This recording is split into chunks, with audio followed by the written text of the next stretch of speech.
Maggie Barry. Thank you, Mr Chair. I rise to take a call on the Taxation, Annual Rates, Foreign Superannuation and Remedial Matters Bill. This bill is all about making the tax system simpler, fairer and also to strengthen the economy. That's the way that we approach this as a government. We don't choose, as the opposition do with their alien notions, just to tax the rich, hike the tax rates up. The more ludicrous recommendation today was to make a Booker Prize winner the chair of F&E. The level of contribution that's come through from the opposition on this debate is pretty well indicative of the level of intellectual rigour that they bring to many of the debates in this House, and it's woeful.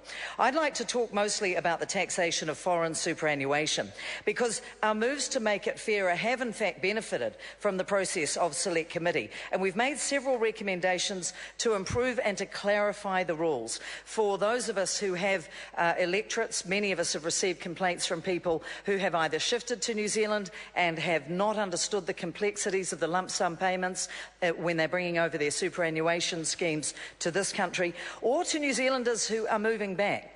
And they too are a little unclear about how the system actually works. And so when you look at the base of what we're doing with foreign superannuation, we are trying to make it as clear as possible. And the Minister who has proposed this bill, the Honourable Todd McClay, has sought to provide even greater flexibility over foreign superannuation, so that the people who are needing to make adjustments before this bill goes through in April of 2014 probably need a little bit of time to adjust, and so too do the financial advisors, I think, because the complexities that have existed in the old system haven't quite been ironed out. But there is, as I said earlier, a degree of rigour that is bringing a lot of clarity and more transparency and greater simplicity to the way we do things. So the bill introduces a 15% option, and that's very important for those who withdrew a lump sum or who made a transfer from their foreign superannuation scheme and didn't comply with the rules at the time. A lot of people did comply with the rules, and as far as those are concerned, they want to see everybody, I guess, playing on a level playing field. So that's why we went to such a lot of trouble, and why the Minister intervened and put in an SOP. Point of order, Honourable Trevor Mallard. Mr Chairman, with all due respect to the member, I think she's referring to Part 3 of the bill rather than Part 2. I think isn't the debate on Part 2 at the moment? The foreign superannuation stuff, I understand the bits that I've found are in Part 3 of the bill. Well, I have to confess I haven't read all 107 clauses that are in there. They're all related.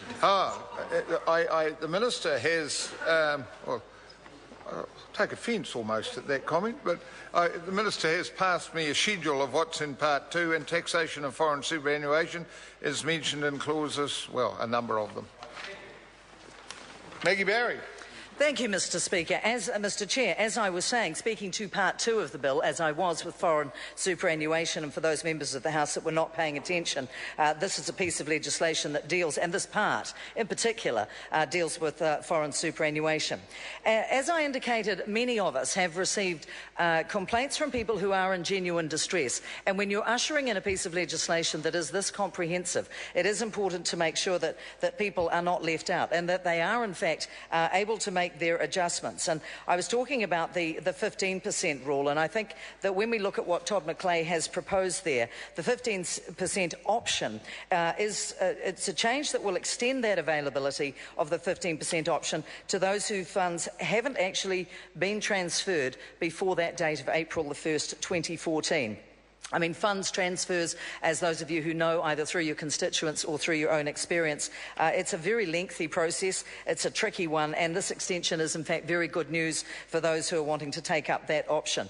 In fact, I think it would have been very difficult for them otherwise. So when we look at the way that it used to be, the Foreign Investment Fund, they used to have their rules applying to foreign superannuation interests. They're not going to be involved anymore, and instead of that, taxpayers will have the option of calculating the actual income earned during their period of residence if they have a defined contribution scheme. And that is a very good thing. I think much of the confusion was around the application of the Foreign Investment Fund to a range of foreign investment schemes, many of which are in the UK. The Australian one is a little bit different because there is a lump sum withdrawal or transferring of interest to a New Zealand or Australian scheme still being allowed under these new rules. So all in all, this is a bill that does aim to make things fairer, fairer and simpler and to strengthen the economy. It also, from the perspective of individuals, makes it a lot more straightforward to iron out the complexities, to make it easier for older people who want to settle here or for New Zealanders who want to come home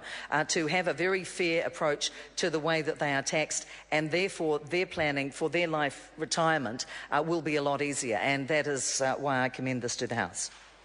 Carol Beaumont. Mr Chair, great pleasure to rise to speak to the Taxation, Annual Rates, Foreign Superannuation and Remedial Matters Bill. As my colleague